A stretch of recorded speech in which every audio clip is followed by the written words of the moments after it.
Have you ever been to a dinner party that got awkward? Well, imagine one that doesn't just get awkward, it ends with a complete ideological takedown. That's exactly what we're digging into today. Based on Dr. Daniel Darko's analysis, we're going to see how one simple meal turned into an absolute battlefield from an entire belief system. I mean, it's a wild question, right? Because what's about to unfold isn't just some social faux pas. This feels like a planned attack. This is a story of a dinner party that doesn't just go off the rails. It completely implodes, and in doing so, it exposes every crack in a powerful religious establishment. Okay, so let's set the scene. You've got Jesus, this guy who's already making some serious waves, causing a bit of trouble, and suddenly he gets an invitation to have dinner with the Pharisee. We're talking about a member of this super powerful, super strict religious group. As Dr. Darko points out, this isn't just a casual bite to eat. This is an invitation into the inner circle, the religious elite.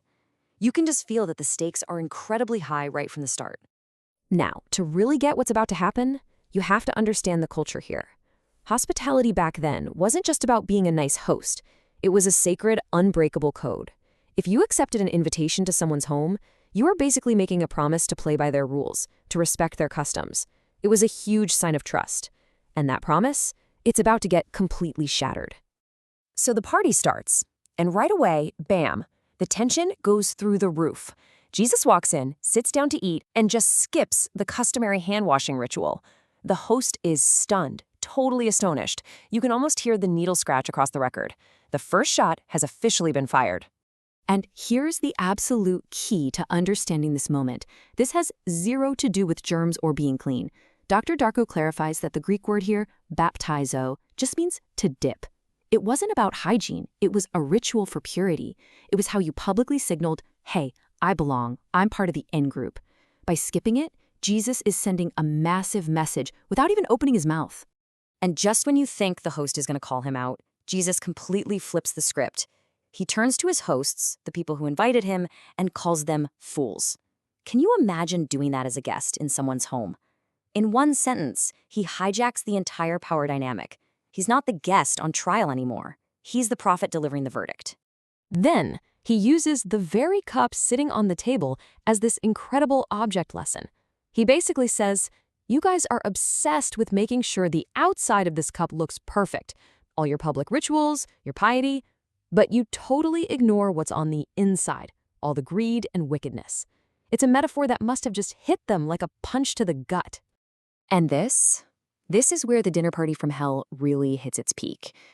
Jesus doesn't just make one sharp point and move on. No, he launches into this series of formal public condemnations called the woes. At this point, this isn't a friendly debate anymore. This is a courtroom, and he's the prosecution. His case against them has three main charges. First, he calls them out for being so nitpicky they'll tithe tiny little garden herbs, but they completely ignore the massive things like justice and loving God. Second, he calls out how much they love getting the best seats in public, but says that on the inside, they're like unmarked graves, clean on top but full of death underneath. The final verdict, it's all hypocrisy. Their whole system is rotten from the inside out. Just when you think the tension can't get any thicker, somebody else pipes up. An expert in religious law, a lawyer, jumps in. He's feeling the heat and he says, hey, teacher, when you say all this stuff, you're insulting us too. He really should have kept his mouth shut. And Jesus, man, he just turns his attention right to him. The first woe for the lawyers is just scathing. He says you create these complicated, crushing rules for everybody else, these impossible burdens, but you won't lift a single finger to help anyone actually carry that weight. But he's not done. Oh no. The next charge is even deeper. He says, you build these beautiful monuments to honor the prophets from the past, but you're part of the exact same system that rejected and killed them. It's the ultimate hypocrisy, right? You celebrate dead rebels while crushing any rebellion in your own time. And the final woe is, well, it might just be the most damning of all. He accuses them of taking away the key of knowledge. Think about that. Their whole job was to light the way to God, to make the path clear. But Jesus says, you've done the opposite. You've locked the door and you've hidden the key, stopping people from ever getting in. So Jesus leaves this dinner party in absolute ruins. The place is a social, smoldering crater. And what does he do? He walks straight outside to this huge crowd that's been waiting, and he immediately turns that whole chaotic showdown into a live-action lesson for his own followers on how to survive in the very hostile world he just created. And he starts with something super simple, an image everybody would immediately get. He tells them to think about sparrows, the cheapest birds you could possibly buy at the market. You could get 5 of them for just 2 pennies. They were basically worthless. And that leads to the heart of his whole lesson. He tells them, look, not one of those cheap little birds is forgotten by God. So the question is simple. If God cares that much about a sparrow, how much more do you think he values you? It's this powerful idea meant to replace all their fear with this deep, foundational trust. So out of that insane dinner party, Jesus hands his followers this practical toolkit, a kind of survival guide. First, beware of the hypocrisy you just saw, because everything done in secret is going to come out.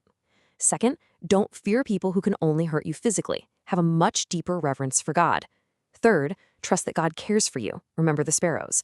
And finally, when it's your turn to stand up and speak, don't panic. The Spirit will give you the words you need. When you boil it all down, the whole thing, from the skipped hand washing to the sermon on sparrows, it all comes down to this one idea. Real faith, real discipleship, isn't about following a bunch of external rules perfectly. It's about developing an inner trust in God so deep that it gives you the courage to stand up for what's true, even when it's dangerous. And so, this wild story from thousands of years ago leaves us with a question that feels incredibly modern and really personal. Jesus blew up that whole dinner party to make one single point. The condition of your heart, what's on the inside, is what really matters.